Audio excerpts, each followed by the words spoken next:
श्रीभगवानुवाच प्रजहाति यदा कामान् सर्वान् पार्थमनोगतान् आत्मन्येव आत्मना तुष्टः स्थितप्रज्ञस्तदुच्यते। दुःखेष्वनुद्विग्नमनाः सुखेषु विगतस्पृहः वीतरागभयक्रोधः स्थितधीर्मुनिरुच्यते।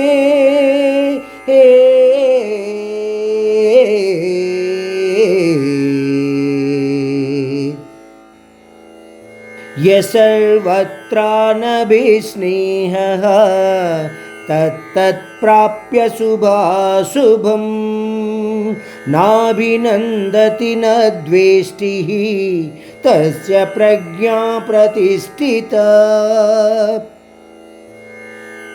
అర్జున, నీ ప్రశ్నకు సమాధానముగా స్థితప్రజ్ఞుని యొక్క లక్షణాలు, అంతేకాకుండా అతని జీవన విధానము గురించి కూడా నీకు తెలియచేస్తాను. శ్రద్ధగా విను. మనస్సులో ఫలసహితమైన కోరికలు ఏమీ లేకుండా ఆత్మయందు సంతుష్టి పడేవాడు ఆ పరమాత్మునితో సంపర్కాన్ని పొందగలుగుతాడు. అటువంటి సంపర్కము ద్వారా ఆత్మానందాన్ని పొందేవాడినే అర్జున స్థితప్రజ్ఞుడిగా చెప్పుకుంటారు, లేదా స్థితప్రజ్ఞుడిగా గుర్తిస్తారు. స్థితప్రజ్ఞ తత్వాన్ని మరి ఒక విధముగా చెప్పుకుంటే, సమస్త కామవాసనలు వదిలివేసి ఇంద్రియ నిగ్రహము ద్వారా యోగస్థితుడై ఆ దేవాది దేవుని యందు సంపూర్ణ ధ్యానాన్ని కేంద్రీకరించి ఆ దేవదేవునితో అత్యంత సన్నిహిత సంపర్కములో ఉన్నవాడిని స్థితప్రజ్ఞుడిగా చెప్పుకుంటారు.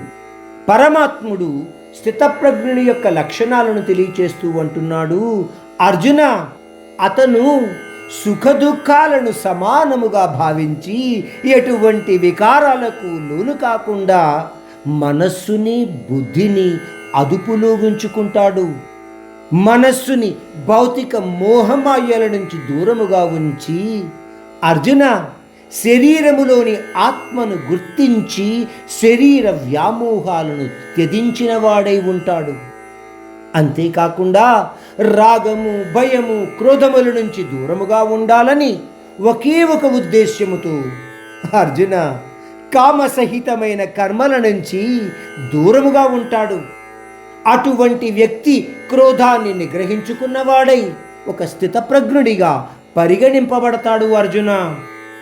అంతేకాకుండా స్థితప్రజ్ఞుడిని ఒక మునిగా కూడా గుర్తిస్తారు అని పరమాత్ముడు శ్రీకృష్ణుడు అర్జునుడికి స్థితప్రజ్ఞుని యొక్క లక్షణాలు తెలియచేస్తున్నాడు ఈ శ్లోకాల ద్వారా.